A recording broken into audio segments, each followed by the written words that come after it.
Hey guys, John Campea here, and I'm coming to you from Las Vegas. It is Monday, April the 8th, and I am currently here for CinemaCon that gets kicked off here today. We're going to be doing a live stream a little bit later, and live streams every single day highlighting what we've got going on at CinemaCon. But I had to jump in and do a video on this because a report dropped on Variety about Robert Downey Jr. Now, you guys know I've said for a while that I think Robert Downey Jr.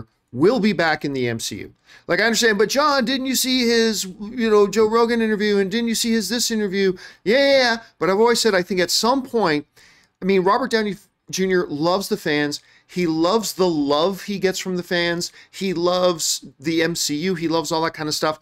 And really, the MCU hasn't been the same since they lost what I think is their heart and soul, which is Chris Evans as Steve Rogers and Robert Downey Jr. as Tony Stark. And I've always thought they'll come back. I don't know when, it could be years, but I think they'll come back at some point. Well, they were just doing an interview with Esquire magazine, Robert Downey Jr. did. And for the first time ever, he's given his most affirmative response when Esquire asked him, would you ever come back as Tony Stark? This is what he said. This is in Variety. Happily. It's too integral of a part of my DNA, Downey said. That role chose me. And look, I always say, never bet against Kevin Feige. It is a losing bet. He's the house. He will always win. Now, one of the things that I love about this comment isn't just when he says, like, your boilerplate actor response to, would you ever do this? Oh, never say never. No. Number one, he said, happily.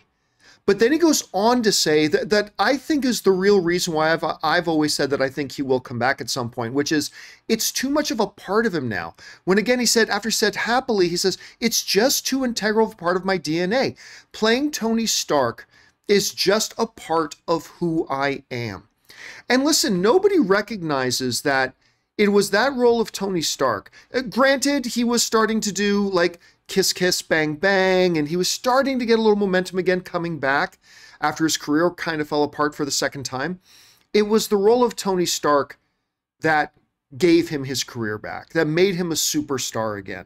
That without the role of Tony Stark, there is no role in Oppenheimer for him to win his Academy Award. And I think nobody is more aware of that than Robert Downey Jr. I think he loves the character, he loves the role, he loves the fandom, he loves the love he gets from the fandom. And I love hearing him say, now, is this confirmation that he's coming back? No, I think it was just a month and a half ago or 2 months ago, he was doing an interview on I think it was the Rob Lowe podcast, where, Rob Lowe said, hey, do you have plans now to come back as Tony Stark? And his response was, not just yet. Not just yet. So look, is this absolute confirmation that Robert Downey Jr. will be back in the MCU? Obviously not, no. I'm just saying, this is like the most affirmative thing we've heard him say so far. And I do think we will at some point see him back, whether that's in Secret Wars, whether that's later, whether that's earlier. I don't know, could still be another 5 years from now. But I just think it's too much a part of who he is. And I think he is too much of a part of what the MCU is to just be without him. Anyway, that's what my thoughts are on this, guys. What do you think about Robert Downey Jr.'s comments? I get quite excited about him. Jump down to the comment section below and let me know your thoughts. And don't forget, keep watching us throughout CinemaCon. We're going to be doing live streams, including today, after every major studio presentation. Tonight is Universal Studios, and they're doing a full screening of Fall Guy. Watch for our review of that. So, guys, that will do it for me. Thanks for joining me, and I'll talk to you guys later.